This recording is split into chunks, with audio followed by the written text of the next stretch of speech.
Hi friends, welcome back to Spices and Flavors. ഇന്ന് നമ്മൾ ഉണ്ടാക്കുന്നത് വളരെ ടേസ്റ്റി ആയിട്ടുള്ള റെസ്റ്റോറന്റ് സ്റ്റൈൽ ഒരു ആലു ടിക്കി ബർഗർ അല്ലെങ്കിൽ വെജിറ്റബിൾ ബർഗർ ആണ്. അതിനു മുന്നേ എൻ്റെ ചാനൽ ആദ്യമായിട്ട് കാണുന്ന ഫ്രണ്ട്സ് ഉണ്ടെങ്കിൽ ഒന്ന് സബ്സ്ക്രൈബ് ചെയ്യാനും അതുപോലെ തന്നെ നോട്ടിഫിക്കേഷന് വേണ്ടി ബെൽ ഐക്കൺ ക്ലിക്ക് ചെയ്യാനും മറക്കരുത്. എന്നാൽ നമുക്ക് ഉണ്ടാക്കാൻ തുടങ്ങിയാലോ? പാൻ ഇവിടെ ചൂടായിട്ടുണ്ട്. നമുക്കതിലേക്ക് ഒരു 2 ടേബിൾ സ്പൂൺ ഓയിൽ ഒഴിക്കാം. ഇനി ഈ ഓയിൽ ഒന്ന് ചൂടാവട്ടെ. എന്നിട്ട് നമുക്കതിലേക്ക് 1 ടീസ്പൂൺ ജിഞ്ചർ ഗാർലിക് പേസ്റ്റ് ചേർക്കാം. ഇതിൻ്റെ റോ സ്മെല്ല് പോകുന്നവരെ ഒന്ന് നന്നായിട്ട് വഴറ്റിയെടുക്കുക. ഇനി നമുക്കിതിലേക്ക് ക്യാരറ്റ് ചേർക്കാം. ഇത് ഏകദേശം 2 ടേബിൾ സ്പൂൺ കാണും. വളരെ ചെറിയ കഷ്ണങ്ങളാക്കി കട്ട് ചെയ്ത് വെച്ചിരിക്കുന്ന ക്യാരറ്റാണിത്. ക്യാരറ്റ് ഒന്ന് വഴറ്റിയെടുത്ത ശേഷം നമുക്ക് ഒരു 1/4 ടീസ്പൂൺ മഞ്ഞൾപ്പൊടി ചേർക്കാം.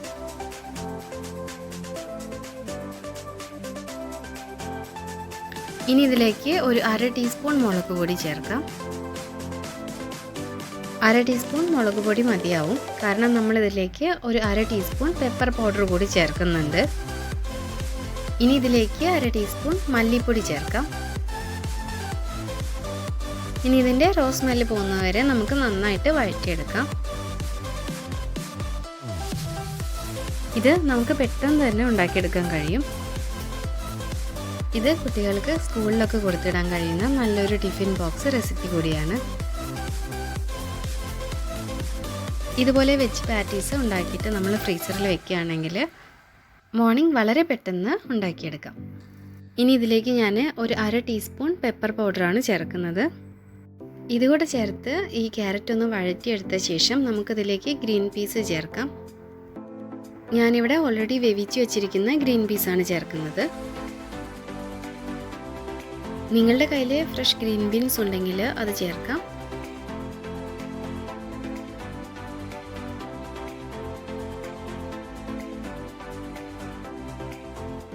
ഇതിപ്പോൾ ഞാനിവിടെ ചേർക്കുന്നത് ഒരു 1/4 കപ്പ് വേവിച്ച് വെച്ച ഗ്രീൻ ബീൻസ് ആണ്.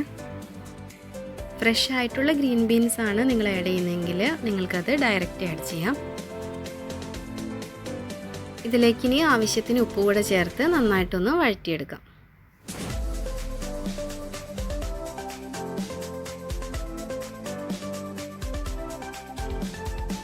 ഇതിലേക്ക് നമുക്ക് ചേർക്കേണ്ടത് പൊട്ടാറ്റോ ആണ്. ഓൾറെഡി ഞാനിവിടെ ഒരു വലിയ പൊട്ടാറ്റോ ബോയിൽ ചെയ്ത് സ്മാഷ് ചെയ്ത് വെച്ചിട്ടുണ്ട്. അപ്പോൾ നമുക്ക് അതുകൂടി ചേർത്ത് നന്നായിട്ടൊന്ന് മിക്സ് ചെയ്തെടുക്കാം. ഈ ഒരളവിൽ നമുക്ക് ഒരു 3 പാറ്റീസ് തയ്യാറാക്കിയെടുക്കാം. ഇതിൽ നമ്മൾ ഒട്ടും വെള്ളം ചേർക്കുന്നില്ല. ഒട്ടും ലംസ് ഒന്നും ഇല്ലാതെ വേണം പൊട്ടാറ്റോ നമുക്ക് സ്മാഷ് ചെയ്തെടുക്കാനായിട്ട്. എന്നാൽ മാത്രമേ നമുക്ക് പാറ്റീസിന് നല്ല പെർഫെക്റ്റ് ആയിട്ടുള്ള ഷേപ്പ് കിട്ടുള്ളൂ. ഇനി ഇതിലേക്ക് നമുക്ക് ഒരു 1/2 ടീസ്പൂൺ ഗരം മസാല ചേർക്കാം. ഇത് ഞാൻ വീട്ടിൽ തന്നെ ഉണ്ടാക്കി വെച്ചിരിക്കുന്ന ഗരം മസാലയാണ്. ഇനി നമ്മളിതിലേക്ക് ചേർക്കുന്നത് ഒരു 1/2 ടീസ്പൂൺ ചാറ്റ് മസാലയാണ്.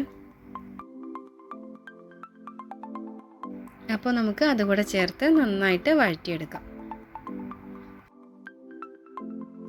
ഇനി നമുക്കിത് തണുക്കാനായിട്ട് മാറ്റി വയ്ക്കാം. ഇനി നമുക്ക് വേണ്ടത് കുറച്ച് ബ്രെഡ് ക്രംസ് ആണ്.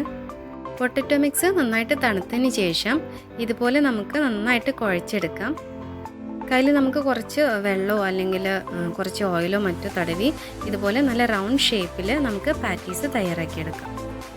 ഇതിലൊട്ടും വെള്ളം ചേർക്കാത്തതുകൊണ്ട് തന്നെ നമുക്കിത് പെട്ടെന്ന് ഷേപ്പ് ചെയ്തെടുക്കാൻ കഴിയും. ഇനി നമുക്ക് ഒരു ബൗളിലേക്ക് 2 ടീസ്പൂൺ മൈദ ചേർക്കാം.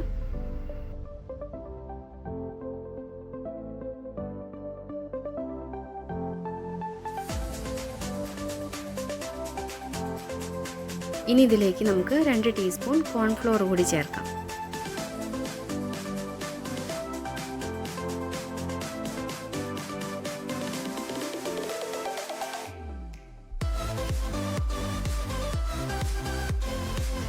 ഇനി ഇതിലേക്ക് ഞാൻ ചേർക്കുന്നത് ഒരു 1/2 ടീസ്പൂൺ പെപ്പർ പൗഡറാണ്.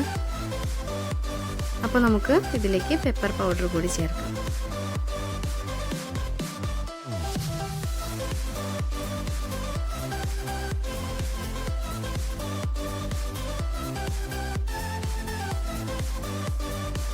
ഇനി ഇതിലേക്ക് നമുക്ക് ആവശ്യത്തിന് ഉപ്പ് ചേർക്കാം. ഇനി ഇത് കുറേശ്ശെ വെള്ളം ചേർത്ത് നമുക്കൊന്ന് മിക്സ് ചെയ്തെടുക്കാം. ഒരുപാട് വാട്ടറി ആവരുത്, അതുപോലെ തിക്കും ആവരുത്. ഇതാണ് കൺസിസ്റ്റൻസി. ഇനി നമുക്ക് പാറ്റീസ് ഓരോന്നായിട്ട് ഇതിൽ ഡിപ്പ് ചെയ്തെടുക്കാം. എല്ലാ സൈഡും പതുക്കെ ഇതുപോലെ ഡിപ്പ് ചെയ്തെടുക്കുക.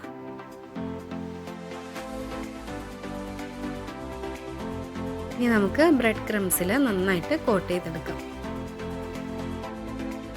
അതിനുശേഷം നമുക്ക് ഫ്രൈ ചെയ്തെടുക്കാം. മീഡിയം ഫ്ലെയിമിൽ വേണം നമുക്കിത് ഫ്രൈ ചെയ്തെടുക്കാൻ. ഇതേ നമ്മുടെ ആദ്യത്തെ പാറ്റീസ് ഇവിടെ ഫ്രൈ ചെയ്തെടുത്തിട്ടുണ്ട്. ഇനി ഇതുപോലെ ദോശക്കല്ലിലോ അല്ലെങ്കിൽ പാനിലോ കുറച്ച് ബട്ടർ സ്പ്രെഡ് ചെയ്ത് കൊടുക്കാം. ഇനി നമുക്ക് കട്ട് ചെയ്ത് വെച്ചിരിക്കുന്ന ബർഗർ ബണ്ണിൻ്റെ ആ സെൻറ്റർ ഭാഗം സ്ലൈറ്റ്ലി ഒന്ന് ഫ്രൈ ചെയ്തെടുക്കാം. 1-2 മിനിറ്റ് വെച്ചാൽ മതി. ഇനി നമുക്ക് ഇതിലേക്ക് വേണ്ട സോസ് തയ്യാറാക്കാം. അതിനായിട്ട് ഞാനിവിടെ 2 ടീസ്പൂൺ മയോണൈസാണ് എടുക്കുന്നത്. ഞാനിവിടെ എഗ്ലെസ് മയോണൈസാണ് എടുത്തിട്ടുള്ളത്. വെജിറ്റേറിയൻസ് ആണെങ്കിൽ ഇതുപോലെ എഗ്ലെസ് മയോണൈസ് എടുത്താൽ മതി. ഇത് ഞാൻ പുറത്തുനിന്ന് വാങ്ങിയിട്ടുള്ള മയോണൈസാണ്.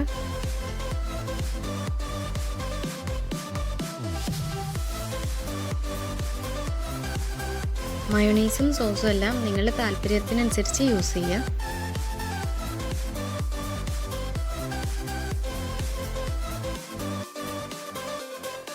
എനിക്ക് കുറച്ച് സ്വീറ്റ് ആയിട്ടുള്ള സോസാണ് ഇഷ്ടം. അതുകൊണ്ട് ഞാൻ 2 ടീസ്പൂൺ ടൊമാറ്റോ സോസാണ് ചേർക്കുന്നത്. ചേർക്കുന്ന സോസിൻ്റെ മയോണൈസിൻ്റെ അളവൊക്കെ നിങ്ങൾ താല്പര്യത്തിനനുസരിച്ച് കൂട്ടുകയോ കുറയ്ക്കുകയോ ചെയ്യുക.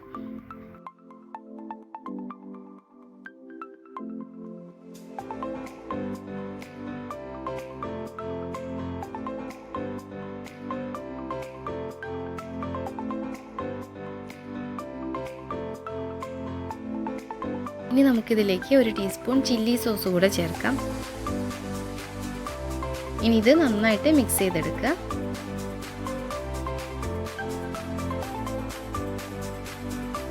ഇപ്പോൾ നല്ല ടേസ്റ്റി ആയിട്ടുള്ള ബർഗർ സോസ് റെഡി ആയിട്ടുണ്ട്.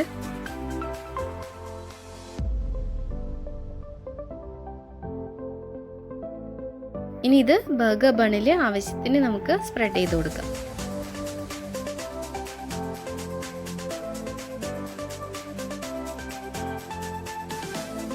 ഇനി ഇതിലേക്ക് നമുക്ക് ലെറ്റ്യൂസ് വയ്ക്കാം. ഇനി അതിൻ്റെ മേലെ നമുക്ക് ഫ്രൈ ചെയ്ത് വെച്ചിരിക്കുന്ന പാറ്റീസ് വയ്ക്കാം.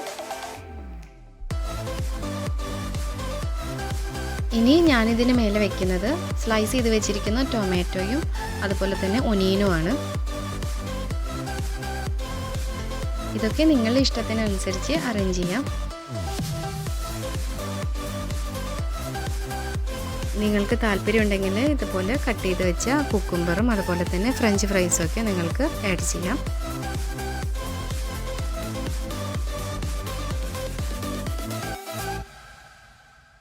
അപ്പോൾ ഇവിടെ നമ്മുടെ യമ്മി വെജ് ബർഗർ റെഡി ആയിട്ടുണ്ട്. ട്രൈ ചെയ്ത് നോക്കാനും അഭിപ്രായങ്ങൾ അറിയിക്കാനും മറക്കരുത്. അപ്പോൾ ഈ വീഡിയോ ഇഷ്ടമായെങ്കിൽ please to subscribe, like and share. Thank U.